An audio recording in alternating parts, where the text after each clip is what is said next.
반갑습니다. 심리학당입니다. 행복하시죠? 네, 꼭 행복하셔야 됩니다. 우리가 행복하려고 그러면 사랑 너무 중요하죠. 그리고 정말 좋은 사람을 만나서 예쁜 사랑을 하면 행복이 배가 되죠. 그리고 개인적인 성장도 충분히 이룰 수 있는 그런 자양분이 되기도 합니다. 그런데 반대로 나쁜 사람을 만나서 정말 안 좋은 사랑을 했을 경우에 그러면 점점 불행해지고 인생은 나락으로 가게 됩니다. 아무리 제대로 살려고 해도 계속 그 사람들이 만들어내는 거짓과 사기 그리고 사건 사고들을 감당을 할 수가 없을 수밖에 없습니다. 그래서 정말 만약에 사랑을 선택해야 되냐 행복을 선택해야 되냐 둘 중에 하나만 결정하라고 하는 상황이 있다라고 하면 무조건 사랑보다는 행복을 선택하는 것이 맞습니다. 그래서 꼭 기억해 주세요. 자, 아예 요즘은 결혼 자체를 비즈니스로 생각을 하고 결혼으로 사기를 치는 분들이 꽤 많습니다. 실제로 상담 사례에도 꽤 많아요. 그러면 우리가 이 결혼 사기를 과연 어떻게 정의할 수 있을까요?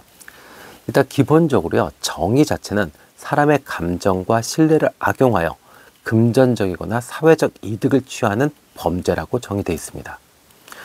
그러면 실제로 얘는 어떻게 될까요? 일단은 재산을 속일 수 있죠. 그래서 내 집이야, 뭐 아파트 같은 거 월세 살면서 근데 알고 봤더니 정말 아무것도 없는 빈털터리다 이럴 수 있죠. 또 학력을 속일 수 있습니다. 아, 나 저 미국에서 대학 나왔어. 근데 알고 봤더니 뭐 정말 고졸이다 이럴 수 있죠.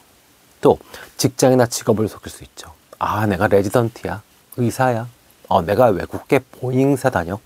그럼 뭐 정말 최고의 신랑감이죠. 그 최고의 아내감이 될 수 있죠. 근데 이런 거 갖고 속입니다. 그리고 또 이 요즘은 자기 관리들이 너무 잘 돼 있어요. 그러니까 남자들도 일찍 결혼하거나 여자들도 일찍 결혼해가지고 일찍 이혼을 하게 되면 정말 나이 차이가 얼마 안 나는 아이들을 키우면서 정말 봤을 때는 이게 천연지 총각인지 구별이 안 되는, 네, 유부남인지 유부녀인지 뭐 이거 구별 안 됩니다. 그래서 이렇게 돌싱, 심지어 아이들 가지고 있으면서 아이를 키우면서도 미혼인 척, 처녀인 척, 총각인 척 하면서 위장하여 사람을 만나고 결혼을 진행을 하는 그런 경우도 많습니다. 요즘 들어서는 이 마지막 사례가 참 많은 것 같아요. 네. 자, 그러면 이제 실제 사례를 한번 확인을 좀 해볼게요. 가장 대표적으로는 로맨스 스캠이 있습니다. 예, 많이들 속죠. 가짜 프로필, SNS 이런 거를 막 아름답고 멋지고 막 대단히 막 잘 나가고 이런 걸로 도배를 해놓습니다. 그런 다음에 계속 DM을 보내면서 유혹을 하죠. 그러면 이제 외롭거나 연애 경험이 적은 어떤 처녀나 총각들이 거기에 혹 넘어가게 됩니다. 그러면은 막 이제 친절하게 해줍니다. 그러면 감정적으로 신뢰가 가죠. 그 다음에 어떻게 해요? 이제 신뢰가 쌓였으니까 이제 돈을 요구하기 시작합니다. 갑작스럽게 내가 아프다, 사고가 났다, 아니면 뭐 한국에 들어와야 되는데 돈이 없다, 비행기표만 좀 보내다오, 그러면 내가 가서 줄게, 뭐 이런 식으로 해서 서서히 이제 돈을 요구하기 시작하고 실제 그 금액은 작은 금액부터 시작해서 점점 커지는 그런 형태로 진행이 되죠. 두 번째는요, 사기 결혼의 두 번째는 서류 결혼입니다. 외국인들이 한국이 이제 조금 선진국화 됐죠. 아직 뭐 자랑스럽게 우리 선진국이야 라고 하긴 어렵습니다만 선진국처럼 돼 있습니다. 그리고 여러 가지 인프라가 참 좋아요. 그러다 보니까 우리나라보다 어려운 나라에 계시는 여자분들, 특히나 여자분들이 이 영주권, 시민권을 얻기 위해서 결혼을 합니다. 그런 다음에 결혼 후에 어떻게 돼요? 이혼을 요구하거나 아니면 아예 사라져버리거나 이렇게 되죠. 근데 그 사이에 어떤 경제적이거나 법적이거나 사회적 피해는 어마어마합니다. 이게 대부분 이제 이 시골 아저씨들이 많이 당하죠. 순박한. 그리고 도시에서도 사실 이런 사례들이 많습니다. 예를 들어서 직장은 멀쩡한데 결혼을 늦게 했다. 그래서 세사물정은 모르고 모아놓은 돈은 좀 있다. 이럴 때 이 서류 결혼으로 사기를 당하는 경우가 많습니다.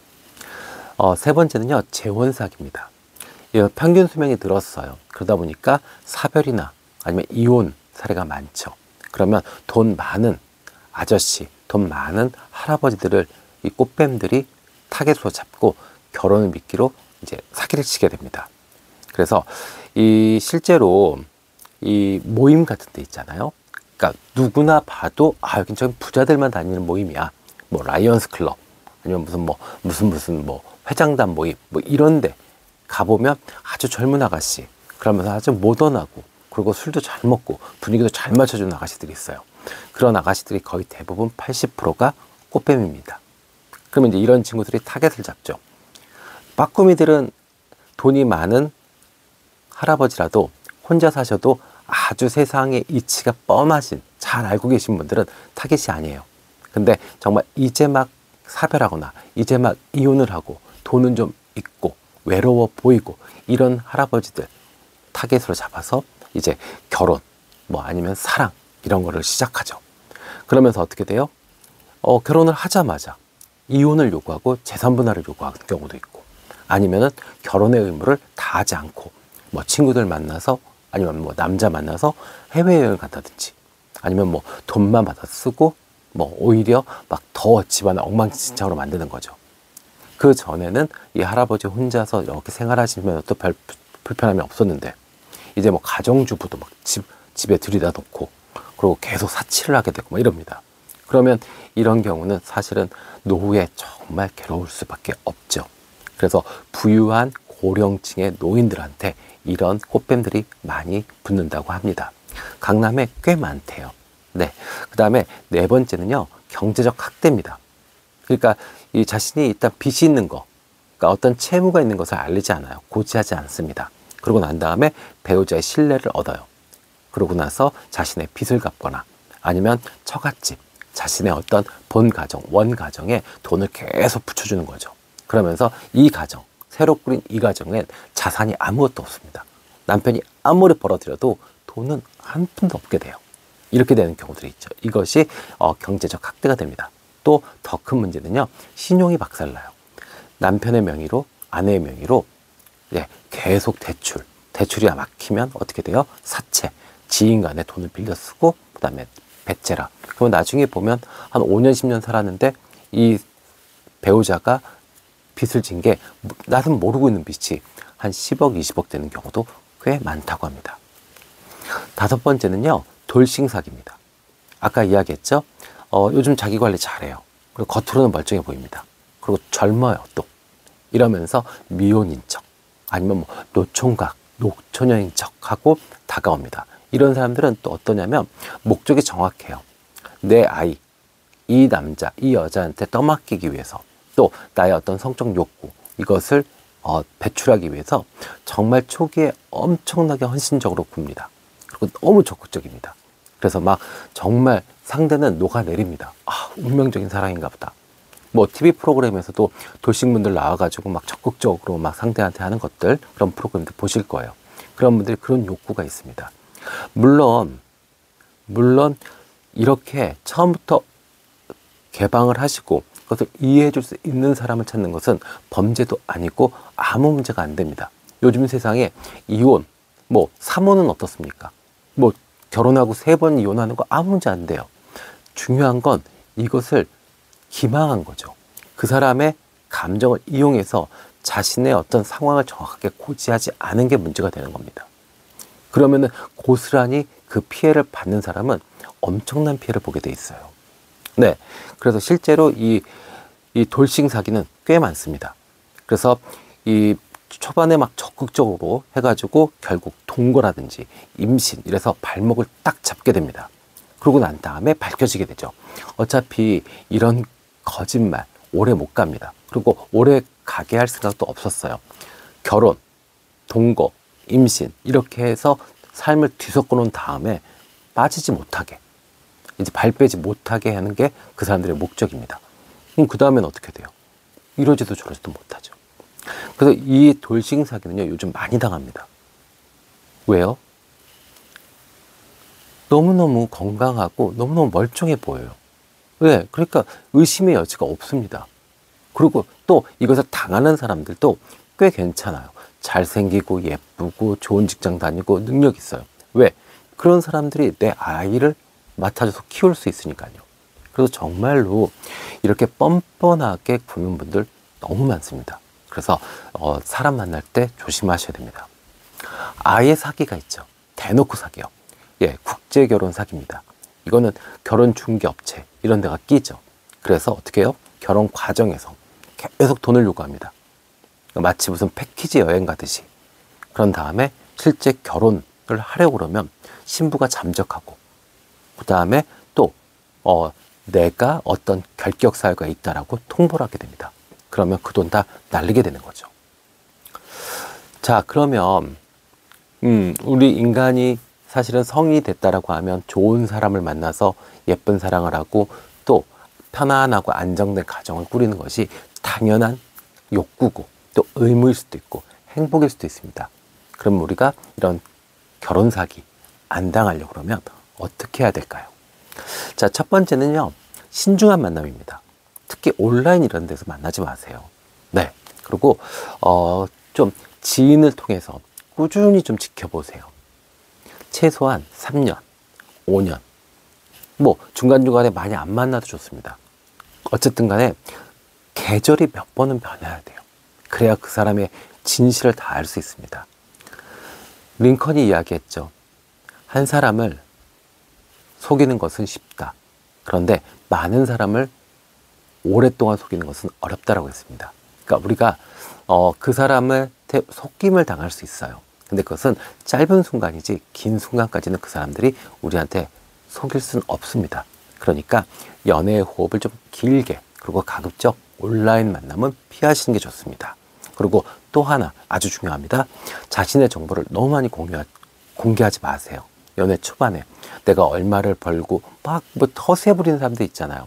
여성분들도 그렇고 남성분들도 그래요. 내가 직장이 어디 있고 우리 집이 뭐 아빠가 뭐 건물이 있고 뭐 이런 거 얘기하지 마세요. 예. 그런 거 얘기 안 해도 좋은 사람은 나를 보고 좋아할 것이고, 맞죠? 네.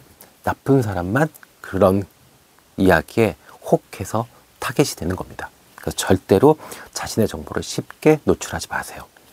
자, 그 다음엔요, 금전적 요구. 두 번째는요, 금전적 요구할 때는 의심해 봐야 됩니다. 특히 결혼 전, 관계 초기, 조금 뭐 예를 들어서 성적 관계가 일어나고 난 다음에 바로 이어서 뭐 사건 사고가 터진다. 아버지가 갑자기 아프다. 물론 그럴 수 있어요. 그럼 그거 확인해 봐야 됩니다. 아버지가 진짜 아픈지. 그리고 이 사람이 평소에 그렇게 잘난 척하고 막 부자인 척하고 인맥 좋은 척했는데, 그러면 아버지가 아플 정도로 위급한 상황에 돈을 빌릴 데가 없는, 그 정도면 이상한 사람이잖아요. 그럼 의심해 봐야죠. 맞죠? 네. 그래서 그걸 의심해 봐야 됩니다. 세 번째, 배경조사 하셔야 됩니다. 그래서 이 사람이 정말 이야기하는 것들이 뭐 내가 삼성을 다니고 내가 보잉사, 내가 뭐 구글을 다니고 내가 뉴욕대를 나왔고 다 좋아요. 일단 인정하자고요. 대신에 천천히 확인하자고요. 처음부터 막 대놓고 확인하면 이거 힘들어요.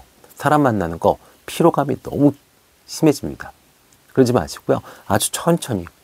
네, 정말 뉴욕대를 나올 만한 이 사람의 지력이 되는지, 우리가 단어 쓰는 것만 봐도 이 사람의 지력이 어느 정도인지 알아요. 객관적으로 보자고요. 천천히요. 왜요? 결혼은 정말 잘못하는 순간 나락으로 떨어집니다. 내가 아무리 좋은 사람이고 아무리 열심히 살아도 상대편에서 계속 사건, 사고, 그리고 거짓말과 기망을 일삼으면요, 아무것도 되는 게 없습니다. 내 건강, 내 자산, 내 친인척, 가족들 다 망가지고요. 일 다 망가지고 돈 하나도 없어집니다. 그러니까 조금 정말 외롭고 뭔가 정말 마음에 드는 사람이더라도, 꼭 결혼을 하고 싶더라도 제발 천천히 좀 알아보시는 게 좋습니다. 만약에 필요하다면요, 신용조회, 그 다음에 뭐 부동산 등기부분 그런 거 있죠. 그런 것도 떼보셔도 괜찮습니다. 이거 너무 치사하지 않냐? 아니요.